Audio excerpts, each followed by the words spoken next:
ಸ್ನೇಹಿತರೆ ಎಲ್ರಿಗೂ ನಮಸ್ಕಾರ. ಬೊಬ್ಬಜ್ಜಿ ಇನ್ಫೋ ಯೂಟ್ಯೂಬ್ ಚಾನಲ್ಗೆ ತಮ್ಮೆಲ್ಲರಿಗೂ ಸ್ವಾಗತವನ್ನು ಬಯಸ್ತಾ ಇದ್ದೇನೆ. ಸ್ನೇಹಿತರೆ, ಇವತ್ತಿನ ಈ ವಿಡಿಯೋದ ವಿಷಯ ಈಗಾಗಲೇ ಸಾಕಷ್ಟು ಚರ್ಚೆ ಆಗ್ತಕ್ಕಂಥ ವಿಷಯ, ಆಗುತ್ತಿರುವಂಥ ವಿಷಯ ಏನು, TET. ಮೊನ್ನೆ ಸುಪ್ರೀಂ ಕೋರ್ಟ್ ಆದೇಶದ ಅನ್ವಯ ಎಲ್ಲ ಶಿಕ್ಷಕರಿಗೆ TETಯನ್ನು ಕಡ್ಡಾಯ ಮಾಡಿರ್ತಕ್ಕಂಥ ವಿಚಾರ ಅನುಗುಣವಾಗಿ ಇವತ್ತೊಂದು ವಿಷಯ ಬಂದಿದೆ ಪತ್ರಿಕೆಯಲ್ಲಿ. ಅದ್ರ ಬಗ್ಗೆ ಸ್ವಲ್ಪ ಚರ್ಚೆ ಮಾಡೋಣ, ಮತ್ತು ಯಾವ ರೀತಿಯಲ್ಲಿ ಇದ್ರ ಬಗ್ಗೆ ಮುಂದೆ ಏನಾಗ್ಬೋದು ಅಂತಕ್ಕಂಥದ್ದು ಸ್ವಲ್ಪ ಚರ್ಚೆ ಮಾಡೋಣ. ಸ್ನೇಹಿತರೆ, ಲಕ್ಷ ಶಿಕ್ಷಕರಿಗೆ TETಯಿಂದ ವಿನಾಯಿತಿ, ಇವತ್ತಿನ ಪೇಪರಲ್ಲಿ ಬಂದಿರತಕ್ಕಂಥದ್ದನ್ನು ಸ್ವಲ್ಪ ನೋಡೋಣ. TETಯಿಂದ ವಿನಾಯಿತಿ ಕೊಡ್ತಕ್ಕಂಥ ವಿಚಾರದ ಬಗ್ಗೆ ಇವತ್ತು ಚರ್ಚೆ ಮಾಡ್ತಾ ಇದ್ದಾರೆ. ಯಾವ ರೀತಿಯಲ್ಲಿ ಅಂತಕ್ಕಂಥದ್ದನ್ನು ನಾವು ನೋಡೋಣ. ಕ್ಯಾಬಿನೆಟ್ನಲ್ಲಿ ನಿರ್ಧಾರ ಮಾಡ್ಬೋದು ಅಂತಕ್ಕಂಥದ್ದು ಕೂಡ ಈ ಪತ್ರಿಕೆಯಲ್ಲಿ ಉಲ್ಲೇಖ ಮಾಡ್ತಕ್ಕಂಥದ್ದನ್ನು ನಾವು ಗಮನಿಸ್ತಾ ಇದ್ದೇವೆ. ಇಲ್ಲಿ ಏನು ಹೇಳ್ತಿದ್ದಾರೆ ನೋಡೋಣ. ರಾಜ್ಯದ ಸರಿಸುಮಾರು 1 ಲಕ್ಷ ಪ್ರಾಥಮಿಕ ಶಾಲಾ ಶಿಕ್ಷಕರಿಗೆ ಕಡ್ಡಾಯ ಶಿಕ್ಷಕರ ಅರ್ಹತಾ ಪರೀಕ್ಷೆ TETಯಿಂದ ವಿನಾಯಿತಿ ನೀಡಲು ರಾಜ್ಯ ಸರ್ಕಾರ ಗಂಭೀರ ಚಿಂತನೆಯನ್ನು ನಡೆಸಿದೆ.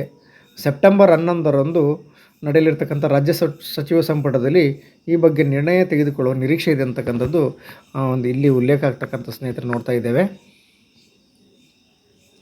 ಈ ಪೇರದಲ್ಲಿ. ಜೊತೆಗೆ ಮತ್ತೇನು ಹೇಳ್ತಿದ್ದಾರೆ ನೋಡೋಣ. ಈಗಾಗಲೇ ನಾನು ಮೊನ್ನೆ ವಿಡಿಯೋದಲ್ಲಿ ಹೇಳಿದ್ದೆ, ಇದು ಯಾವ ಉದ್ದೇಶಕ್ಕೆ ಸುಪ್ರೀಂ ಕೋರ್ಟ್ ಆದೇಶ ಮಾಡ್ತು ಅಂತಕ್ಕಂಥದ್ದು. ಮಹಾರಾಷ್ಟ್ರ ಸರ್ಕಾರ ಮತ್ತು ಅಂಜುಮನ್ ಇಶಾತ್ ಎ ತಮಿಳ್ ಟ್ರಸ್ಟ್ ನಡುವಣ ಪ್ರಕರಣದಲ್ಲಿ ಸುಪ್ರೀಂ ಕೋರ್ಟ್ನ ನ್ಯಾಯಮೂರ್ತಿಗಳಾಗಿರ್ತಕ್ಕಂಥ ದೀಪಕರ್ ದತ್ತ ಮನಮೋಹನ್ ಅವರ ಒಳಗೊಂಡಂಥ ದ್ವಿಸದಸ್ಯ ಪೀಠ ಆದೇಶ ನೀಡಿತ್ತು. ಯಾಕೆ ಆದೇಶ ಬಂತು ಅಂತಕ್ಕಂಥದ್ದು, ಈ ವಿಷಯ ಯಾಕೆ ಜಾಸ್ತಿ ಪ್ರಚಲಿತಕ್ಕೆ ಬಂತು ಅಂತಂದರೆ 2009ರ ಶಿಕ್ಷಣ ಹಕ್ಕು ಕಾಯ್ದೆ, ರೈಟ್ ಟು ಎಜುಕೇಷನ್ ಆ್ಯಕ್ಟ್ ಬಂತಲ್ಲ 2009. ಅದಾದಮೇಲೆ 2011ರಿಂದ TET ಆರಂಭ ದೇಶಾದ್ಯಂತ ಜಾರಿ ಆಯಿತು ದೇಶಾದ್ಯಂತ. ಜೊತೆಗೆ ಸೇವಾನಿರತ ಶಿಕ್ಷಕರೆಲ್ಲರೂ ಅಲ್ಪಸಂಖ್ಯಾತ ಶಿಕ್ಷಣ ಸಂಸ್ಥೆ ಹೊರತುಪಡಿಸಿ ಎಲ್ಲರೂ ಕೂಡ TET ಬರೀಬೇಕು ಅಂತೇಳಿ ಸುಪ್ರೀಂ ಕೋರ್ಟು ಮೊನ್ನೆ ಆದೇಶ ಮಾಡ್ತು. ಜೊತೆಗೆ ಅದಾದಮೇಲೆ ಸರಿಸುಮಾರು 1 ಲಕ್ಷ ಶಿಕ್ಷಕರಿಗೆ TET ಎದುರಿಸ್ತಕ್ಕಂಥದ್ದು ಈಗ ಅನಿವಾರ್ಯ ಬಂದಿದೆ. ಜೊತೆಗೆ ಈ ವಿಚಾರವಾಗಿ ಸಾಕಷ್ಟು ಚರ್ಚೆ ಆಗಿದೆ ಸ್ನೇಹಿತರೆ. ಮತ್ತೇನು ಹೇಳ್ತಿದ್ದಾರೆ ನೋಡೋಣ. ಇಲ್ಲಿ ರಾಜ್ಯದಲ್ಲಿ 1,35,000 ಜನ ಶಿಕ್ಷಕರಿದ್ದೀವಿ ನಾವೆಲ್ಲ. ರಾಜ್ಯದಲ್ಲಿ ಪ್ರಾಥಮಿಕ ಶಾಲಾ ಶಿಕ್ಷಕರು 1,35,000 ಜನ ಇದ್ದೀವಿ. 1,35,000 ಜನ ಇದ್ದೀವಿ. ಅದರಾಗೆ 25,000 ಶಿಕ್ಷಕರು ಕನಿಷ್ಠ ಈಗ ಲಾಸ್ಟ್ ಕೊನೆಯದಾಗಿ 5 ವರ್ಷ ಸೇವೆ ಉಳಿದಿದ್ದವರು, ಅವರೇನು ಇದಕ್ಕೆ ಬರಲ್ಲ. ಏನು ಇನ್ನು 1 ಲಕ್ಷ ಜನ ಇದ್ದೀವಲ್ಲ ನಾವೆಲ್ಲ, ಈಗ ಅಪಾಯಿಂಟ್ಮೆಂಟ್ ಆಗಿರ್ತಕ್ಕಂಥದ್ದು 2008, 5, 1, 1997 ಅಲ್ಲಿಂದನೂ ಕೂಡ ಇರತಕ್ಕಂಥದ್ದು. ಹಾಗಾಗಿ ಇವರೆಲ್ಲರಿಗೂ ಕೂಡ ಈಗ ಶಿಕ್ಷಕರು TET ಬರಿಬೇಡುವ ಅಂತಕ್ಕಂಥ ಜಿಜ್ಞಾಸೆ ಕಾಡ್ತಾಯಿತ್ತು. ಅದಕ್ಕೋಸ್ಕರ ಇದು ಸರ್ಕಾರದ ಗಮನಕ್ಕೂ ಬಂದಿರತಕ್ಕಂಥದ್ದು. ಸಂಘಟನೆಗಳು ಈ ಬಗ್ಗೆ ಗಮನಕ್ಕೂ ತಂದಿದ್ದಾವೆ. ಅದಕ್ಕೆ ಕಾನೂನು ತಜ್ಞರ ಸಲಹೆಯನ್ನು ಮೊನ್ನೆ ಸಚಿವ ಸಂಪುಟ ಅಧಿವೇಶನ ಆಯಿತು.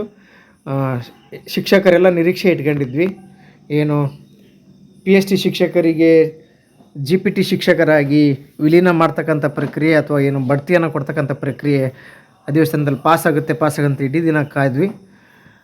ಆದರೆ ಕೆಲವು ಪತ್ರಿಕೆಯಲ್ಲಿ ಅನುಮೋದನೆ ಆಗಿದೆ ಅಂತಕ್ಕಂಥದ್ದು ಮತ್ತು ಅನುಮೋದನೆ ಆಗಿಲ್ಲ ಅಂತಕ್ಕಂಥದ್ದು ಸಾಕಷ್ಟು ಚರ್ಚೆ ನಡೀತು. ಅದು ಏನೇ ಆಗಲಿ, ಈಗ ಮುಂದೆ TET ವಿಚಾರ ಏನಾಯಿತು ಅಂತಕ್ಕಂಥದ್ದು ನೋಡೋಣ. ಅದೇ ಅಧಿವೇಶನದಲ್ಲಿ ಕಾನೂನು ತಜ್ಞರ ಸಲಹೆಯನ್ನು ಪಡಲಿಕ್ಕೋಸ್ಕರ ಕಾನೂನು ತಜ್ಞರ ಇಲಾಖೆಗೆ ಕಳಿಸಿರ್ತಕ್ಕಂಥದ್ದು ನಾವು ನೋಡ್ತಾ ಇದ್ದೀವಿ. ಕಾನೂನು ತಜ್ಞರ ಬಳಿ ಅದಕ್ಕೆ ಅವ್ರು ಹೇಳ್ತಾರೆ, 1966 ಮತ್ತು 77ರ KCSR ನಿಯಮದಂತೆ ಹುದ್ದೆಗೆ ಒಮ್ಮೆ ನೇಮಕಾತಿ ಆದಮೇಲೆ ಪೂರ್ಣಗೊಂಡಾದಮೇಲೆ ತಾತ್ಕಾಲಿಕ ಅವಧಿ ಏನು ಪ್ರೊಫೆಷನ್ ಪೀರಿಯಡ್ ಮುಗಿದ ಮೇಲೆ ನಮಗೆ ಯಾವುದೇ ಹೊಸ ಮಾನದಂಡಗಳನ್ನು ಹೇರುವಂತಿಲ್ಲ ಅಂತಕ್ಕಂಥದ್ದು ನಿಯಮ ಹೇಳ್ತಾ ಇದೆ KCSR ನಿಯಮ. 2009ರ RT ಆ್ಯಕ್ಟ್ ಮತ್ತು 2011ರ TET ನಿಯಮಗಳ ಅದಕ್ಕೂ ಮೊದಲು ನೇಮಕೊಂಡ ಶಿಕ್ಷಕರಿಗೆ ಹೇರುವುದು ಉಚಿತವಲ್ಲ. ಆದ್ದರಿಂದ ರಾಜ್ಯದ 1 ಲಕ್ಷ ಶಿಕ್ಷಕರಿಗೆ ಸುಪ್ರೀಂ ಕೋರ್ಟ್ ಆದೇಶದಿಂದ ವಿನಾಯಿತಿ ನೀಡಿ ವಿಶೇಷ ನೇಮಕಾತಿ ಅಧಿನಿಯಮ ಸೇರ್ಪಡೆಗೆ ಶಾಸನ ತರುವಂತೆ ಮುಂದೆ ಎಲ್ಲ ಶಿಕ್ಷಕರಿಗೆ ಅನುಕೂಲ ಆಗಲಿ ಅಂತಕ್ಕಂಥದ್ದು ಸಚಿವ ಸಂಪುಟ ತೀರ್ಮಾನ ಮಾಡ್ಬೋದು ಅಂತಕ್ಕಂಥದ್ದು ಇಲ್ಲಿ ನಾವು ನೋಡ್ತಾ ಇದ್ದೀವಿ ಸ್ನೇಹಿತರೆ. ಈಗ ಹಾಗಾದರೆ ನಮಗೆ ಇನ್ನೂ ಒಂದು 2-3 ಪ್ರಶ್ನೆಗಳು ಇಲ್ಲಿ ನಮ್ಮೆಲ್ಲರಿಗೂ ತಲೆದೋರ್ತದವೆ. ಯಾಕೆಂತಂದರೆ ನೀವುಗಳು ಈಗ ಸ್ವಲ್ಪ ಪ್ರಶ್ನೆಗಳನ್ನು ಮಾಡಬೇಕಾಗತ್ತೆ. ಯಾಕಂದರೆ ಟಿ ಇ ಟಿ ಬಂದ ತಕ್ಷಣ ಈಗ ಸುಪ್ರೀಂ ಕೋರ್ಟ್ ಆದೇಶ ಮಾಡ್ತು, ಇದಕ್ಕೋಸ್ಕರ ಇಷ್ಟೊಂದು ಚರ್ಚೆ ನಡೀತಾ ಇದೆ. ಬಡ್ತಿ ಪ್ರಕ್ರಿಯೆಗೂ ಕೂಡ ಈಗ ಟಿ ಇ ಟಿನೇ ಅಡ್ಡಿಯಾಗಿರ್ತಕ್ಕಂಥದ್ದು ಕೂಡ ಗೊತ್ತಿದೆ. ಯಾವಾಗಲೂ ಕೂಡ ನಮ್ಮ ಪ್ರಾಥಮಿಕ ಶಾಲಾ ಶಿಕ್ಷಕರಿಗೆ ಮತ್ತು ಅದರಲ್ಲೂ ಯಾವಾಗಲೂ ಈ ರೀತಿ ಅನ್ಯಾಯ ಆಗ್ತಕ್ಕಂಥದ್ದು ನಾವು ನೋಡ್ತಾನೇ ಇದ್ದೀವಿ.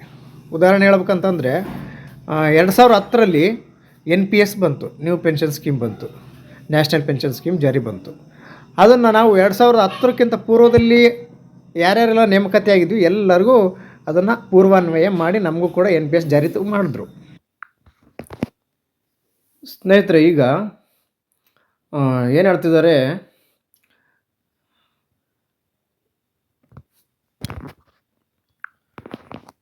RTI ಆ್ಯಕ್ಟ್ ಬಂದಿದ್ದು 2009ರಲ್ಲಿ ಮತ್ತು ಟಿ ಇ ಟಿ ಜಾರಿಯಾಗಿದ್ದು ದೇಶಾದ್ಯಂತ 2011ರ ನಂತರ ಅಂತ ಹೇಳ್ತಾ ಇದ್ದಾರೆ. ಹಾಗಾಗಿ ಇದು ನಮಗೆ ಪೂರ್ವಾನ್ವಯ ಮಾಡಬೇಡಿ ಅಂತಕ್ಕಂಥದ್ದು ಸಂಘಟನೆ ಕೂಡ ಬೇಡಿಕೆ ಇಟ್ಟಿರ್ತಕ್ಕಂಥದ್ದು ಇಲ್ಲಿ ನಾವು ನೋಡ್ತಾ ಇದ್ದೇವೆ. ಆದರೆ ನಿಮ್ಮೆಲ್ಲರಿಗೆ ಒಂದೆರಡು ಪ್ರಶ್ನೆಗಳು ಬರ್ತಾ ಇದ್ದಾವೆ. ಏನಪ್ಪ ಅಂತಂದರೆ, ಆಯಿತು ಟಿ ಇ ಟಿನ ಪೂರ್ವಾನ್ವಯ ಮಾಡಬೇಡ್ರಿ ಅಂತೀರಿ, ಅದೇ ರೀತಿ ಈಗ ನಾವೆಲ್ಲ ನೇಮಕ ಆಗಿದ್ದು 1 to 7th ಅಪಾಯಿಂಟ್ಮೆಂಟ್ ಆಗಿದ್ವಿ ನಾವೆಲ್ಲ 2008 ಅವೆಲ್ಲ ಅಲ್ವಾ, 2006, 2007 ಈ ರೀತಿ ಪೂರ್ವದಲ್ಲಿ ನೇಮಕ ಆಗಿದ್ದೀವಿ. ಅದರ ವೃಂದ ಮತ್ತು ನೇಮಕಾತಿಗಳು ಆಗಿದ್ದು ಯಾವಾಗ? ನಮ್ಮ GPT ವೃಂದ, ಶಿಕ್ಷಕ ವೃಂದಗಳು ಆಗಿದ್ದು, PST ವೃಂದ ಆಗಿದ್ದು 2016-17ರಲ್ಲಿ ಆಯಿತು. ಮತ್ತು ನಮಗೆ ಯಾಕೆ ಪೂರ್ವಾನ್ವಯ ಮಾಡಿದ್ರಿ? ಇದನ್ನು ಹೌದಲ್ವ ಪ್ರಶ್ನೆ ಮಾಡ್ಬೇಕು ತಾನೆ.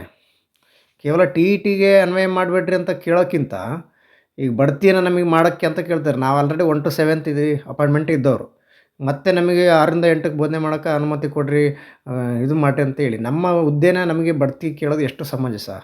ಶಿಕ್ಷಕರಿಗೆ ಎಷ್ಟು ಅನ್ಯಾಯ ಆಗ್ತಿದೆ. ಇದನ್ನು ನಮಗೆ 2016ಕ್ಕೆ ಬಂದಿರೋ ವೃಂದ ನೇಮಕಾತಿ ನಿಯಮಗಳು 2007, 6 ಅದರಿಂದ ಪೂರ್ವದಲ್ಲಿ ಅಪಾಯಿಂಟ್ಮೆಂಟ್ ಆಗಿರೋರಿಗೆ ಯಾಕೆ ಪೂರ್ವಾನ್ವಯ ಮಾಡ್ತೀರಂತ ಇದನ್ನು ಕೇಳ್ಬೋದು. ಇದ್ರ ಜೊತೆಗೆ 2010ರಲ್ಲಿ NPS ಜಾರಿಗೆ ಬಂತು. 2010ರಲ್ಲಿ ಜಾರಿಗೆ ಬಂತು ಅಂದಮೇಲೆ 2010ರಿಂದ ಯಾವ್ಯಾವ ನೇಮಕಾತಿ ಆಗ್ತವೆ ಅಲ್ಲಿಂದ ಎಲ್ಲ NPS ಜಾರಿ ಆಗಬೇಕಾಗಿತ್ತು. ಅದನ್ನು ಕೂಡ ಪೂರ್ವಾನ್ವಯ ಮಾಡಿ 2008, 2007 ಎಲ್ಲ ಬ್ಯಾಚ್ನವ್ರಿಗೂ ಕೂಡ ನಮಗೆ ಜಾರಿ ಮಾಡಿದರು. 2006ರಲ್ಲಿ ಮೊನ್ನೆ ಅದೇನೋ ಅವಕಾಶ ಇತ್ತು 2007 ಬ್ಯಾಚ್ನವ್ರಿಗೆ ಅಂತ ಅವ್ರು ಮಾಡ್ಕೊಂಬಿಟ್ರು. ಉಳಿದವರಿಗೆ ನ್ಯಾಯ ಕೊಡಿಸ್ಬೇಕಲ್ರಿ, ಸಂಘಟನೆಯಲ್ಲಿ ಇರ್ತಕ್ಕಂಥವ್ರಾಗಲಿ ಯಾರೇ ಆಗಲಿ. ಸರ್ಕಾರಕ್ಕೆ ಇಂಥ ಪ್ರಶ್ನೆಗಳನ್ನು ಮಾಡ್ತಕ್ಕಂಥವ್ರು ಯಾರು? ನಾವು ನೀವುಗಳು ಸಾಮಾನ್ಯ ಶಿಕ್ಷಕರು ಸರ್ಕಾರವನ್ನು ಪ್ರಶ್ನೆ ಮಾಡೋಕ್ಕಾಗುತ್ತಾ? ಅದಕ್ಕೆ ನಮ್ಮನ್ನು ಚುನಾಯಿಸಿರ್ತಕ್ಕಂಥ ನಮ್ಮ ಸಂಘಟನೆಗಳು, ನಾಯಕರು ಈ ರೀತಿಯಲ್ಲಿ ಸರ್ಕಾರಕ್ಕೆ ಗಟ್ಟಿ ಧ್ವನಿಯನ್ನು ಎತ್ತಬೇಕು. ಇದೇ ಬರೀ ಟಿ ಇ ಟಿ ಒಂದೇ ವಿಷಯ ಅಂತಲ್ಲ, ನಮ್ಮ PST GPT ವೃಂದ ಆಗಿದ್ದು 2016ರಲ್ಲಿ, ಬಟ್ ಅದಕ್ಕೆ ಮುಂಚೆ ಅಪಾಯಿಂಟ್ಮೆಂಟ್ ಆಗಿರ್ತಕ್ಕಂಥವ್ರಿಗೂ ಈ ನಿಯಮಗಳನ್ನು ಅಪ್ಲೈ ಮಾಡಿ ನಮಗೆ 1 to 5th ಹಿಂಬಡ್ತಿ ಕೊಟ್ಟರು. ಅದನ್ನು ಪ್ರಶ್ನೆ ಮಾಡಬೇಕು. ಜೊತೆಗೆ NPS ಜಾರಿಯಾಗಿದ್ದು 2010ರಲ್ಲಿ, ಅದಕ್ಕಿಂತ ಪೂರ್ವದಲ್ಲಿ ನೇಮಕ ಆಗಿರೋರಿಗೂ ಕೂಡ ಇದನ್ನು ಜಾರಿ ಮಾಡಿದರು. ಹಾಗೆ ಸರ್ಕಾರ ಈಗ ಟಿ ಇ ಟಿ ಅವರಿಗೆ ಮಾತ್ರ ಟಿ ಇ ಟಿಯಿಂದ ವಿನಾಯಿತಿ ಕೊಡಲಿಕ್ಕೆ ಸರ್ಕಾರ ತೀರ್ಮಾನ ಸಚಿವ ಸಂಪುಟದಲ್ಲಿ ತಗೊಂತೈತೆ ಅಂದರೆ, GPT ವೃಂದ PST ವೃಂದಕ್ಕಿಂತ ಮುಂಚೆ ನಾವು ನೇಮಕಾತಿ ಆಗಿದ್ವಲ್ಲ, ನಮಗೆ ಒಂದು ವಿನಾಯಿತಿ ಕೊಡ್ಬೋದು. ಅದ್ರ ಜೊತೆಗೆ 2010ರಿಂದ ನೇಮಕಾತಿ ಆದಂಥ ಪೂರ್ವದೆಲ್ಲರಿಗೂ ವಿನಾಯಿತಿ ಕೊಡ್ಬೋದು. ಯಾಕೆ ಒಂದು ಕಣ್ಣಿಗೆ ಬೆಣ್ಣೆ ಒಂದು ಕಣ್ಣಿಗೆ ಸುಣ್ಣ ಆ ರೀತಿ ಆಗ್ತದಲ್ಲ.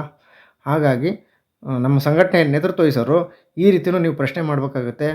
ಇವತ್ತಿನ ಪತ್ರಿಕೆಯಲ್ಲಿ ಸರ್ಕಾರ ಅಂತ ಒಂದು ಒಳ್ಳೆಯ ನಿರ್ಧಾರ ತಗೋಕ್ಕೆ ಇಷ್ಟಪಟ್ಟರೆ ಖಂಡಿತ PST ಶಿಕ್ಷಕರಿಗೆ ಆಗಿರ್ತಕ್ಕಂಥ ಅನ್ಯಾಯ 2016ರಲ್ಲಿ ನೇಮಕಾತಿಗಳು ಪ್ರಾರಂಭ ಆದವು, GPSTR ಅಂತಕ್ಕಂಥದ್ದು.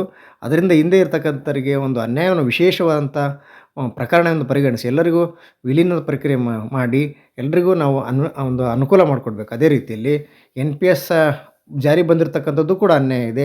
ಇವೆಲ್ಲವನ್ನು ಪರಿಗಣಿಸಿ ಸರ್ಕಾರ ಖಂಡಿತ ನಮ್ಮೆಲ್ಲ ಸರ್ಕಾರಿ ನೌಕರರಿಗೆ, ಶಿಕ್ಷಕರಿಗೆ ಅನುಕೂಲ ಮಾಡಿಕೊಡ್ಬೇಕಂತೇಳಿ ಈ ಮೂಲಕ ನಾನು ಕೂಡ ಜೊತೆಗೆ ವಿನಂತಿ ಮಾಡ್ಕೊಳ್ತಾ ಇದ್ದೇನೆ. ಸುಪ್ರೀಂ ಕೋರ್ಟ್ ಆದೇಶ ಮಾಡಿದೆ. ಈಗ ಟಿ ಇ ಟಿ ಪರೀಕ್ಷೆಯನ್ನು ಎಲ್ಲ ಶಿಕ್ಷಕರು ಎದುರಿಸಬೇಕು, ಅದನ್ನು ಪಾಸ್ ಮಾಡಲೇಬೇಕು ಅಂತಕ್ಕಂಥದ್ದನ್ನು ಹೇಳಿದೆ. 2 ವರ್ಷಗಳಲ್ಲಿ ಉತ್ತೀರ್ಣರಾಗಬೇಕು ಅಂತ ಹೇಳ್ತಾ ಇದೆ. ಯಾರೆಲ್ಲ ಸ್ವಯಂ ನಿವೃತ್ತಿ ಮತ್ತು ಕಡ್ಡಾಯ ನಿವೃತ್ತಿ ಹೊಂದಬಹುದು, ಸೇವೆಗೆ 5 ವರ್ಷ ಬಾಕಿ ಉಳಿದಿರೋದು ಅಂಥವರಿಗೆ ಟಿ ಇ ಟಿಯಿಂದ ವಿನಾಯಿತಿ ಕೊಟ್ಟಿದ್ದಾರೆ. ಈ ಎಲ್ಲ ಅಂಶಗಳನ್ನು ನಾವು ಇವತ್ತಿನ ಈ ಒಂದು ಪತ್ರಿಕೆಯಲ್ಲಿ ಸ್ನೇಹಿತರಿಗೆ ಗಮನಿಸಿದ್ದೇವೆ. ಜೊತೆಗೆ ಕೆಲವೊಂದು ಪ್ರಶ್ನೆಗಳನ್ನು ವೈಚಾರಿಕವಾಗಿ ನಾವು ಕೂಡ ಮುಂದಿಡ್ತಾ ಇದ್ದೇವೆ. ನೀವುಗಳೆಲ್ಲ ಗಮನಿಸಿದ್ದೇವೆ. ಇಂಥ ಪ್ರಶ್ನೆಗಳು ಯಾಕೆ ಸಂಘಟಕರಲ್ಲಿ ಬರಲ್ಲ ಅಂತಕ್ಕಂಥದ್ದೇ ನಮ್ಮೆಲ್ಲರ ಪ್ರಶ್ನೆ. ಖಂಡಿತ ಎಲ್ಲರಿಗೂ ವಿನಾಯಿತಿ, ಬರೀ ಟಿ ಇ ಟಿಯಿಂದ ವಿನಾಯಿತಿ ಅಂತ ಅಲ್ಲ, ಪೂರ್ವಾನ್ವಯ ಮಾಡಬೇಡ್ರಿ ಅಂತಕ್ಕಂಥದ್ದು ಕೇಳ್ತಾ ಇದ್ದೀರಲ್ಲ, ಅದ್ರ ಜೊತೆಗೆ PST ಶಿಕ್ಷಕರಿಗೆ ಆಗಿರ್ತಕ್ಕಂಥ ಹಿಂಬಡ್ತಿಗೂ ಕೂಡ ವಿನಾಯಿತಿ ನೀಡಿ 1ರಿಂದ 8ನೇ ತರಗತಿವರೆಗೂ ಕೂಡ ಅವರಿಗೆ ಪದವೀಧರ ಶಿಕ್ಷಕರೆಂದು ವಿಲೀನ ಮಾಡಬೇಕು. ಜೊತೆಗೆ NPS ರದ್ದತಿಯನ್ನು ಕೂಡ ಹಿಂದೆ ಏನು 2010ರಿಂದ ಪೂರ್ವದಲ್ಲಿ ನೇಮಕಾಗಿರೋ ಎಲ್ಲರಿಗೂ ಕೂಡ ವಿನಾಯಿತಿ ಕೊಡಬೇಕು. ಇಂತಹ ಒಂದು ಪ್ರಶ್ನೆಗಳನ್ನು ಎತ್ತಿದಾಗ ಖಂಡಿತ ಶಿಕ್ಷಕರಿಗೆ, ನೌಕರರಿಗೆ ಅನುಕೂಲ ಆಗುತ್ತೆ ಅಂತಕ್ಕಂಥ ಭಾವನೆಯನ್ನು ವ್ಯಕ್ತಪಡಿಸ್ತೀನಿ ಸ್ನೇಹಿತರೆ. ಇವತ್ತಿನ ಈ ವಿಡಿಯೋನ ಇಲ್ಲಿಗೆ ಮುಗಿಸ್ತಾ ಇದ್ದೀನಿ. ಯಾರೆಲ್ಲ ಇನ್ನೂ ಸಬ್ಸ್ಕ್ರೈಬ್ ಆಗಿಲ್ಲ, ಪ್ರಥಮ ಬಾರಿಗೆ ನೋಡ್ತಾ ಇದ್ದೀರಿ, ಸಬ್ಸ್ಕ್ರೈಬ್ ಆಗಿ ಅಂತೇಳಿ ವಿನಂತಿ ಮಾಡ್ಕೊಳ್ತಾ, ಖಂಡಿತ ಮುಂದಿನ ಮತ್ತೊಂದು ವಿಡಿಯೋದೊಂದಿಗೆ ನಿಮ್ಮನ್ನು ಭೇಟಿ ಆಗ್ತೀನಿ ಸ್ನೇಹಿತರೆ. ಇವತ್ತಿನ ವಿಡಿಯೋ ಲೈಕ್ ಆಗಿದ್ದರೆ ಶೇರ್ ಮಾಡಿ, ಕಮೆಂಟ್ ಮಾಡಿ, ಲೈಕ್ ಮಾಡಿ ಅಂತ ಹೇಳ್ತಾ ಇವತ್ತಿನ ವಿಡಿಯೋ ಮುಗಿಸ್ತೀನಿ ಸ್ನೇಹಿತರೆ. ಎಲ್ರಿಗೂ ನಮಸ್ಕಾರ.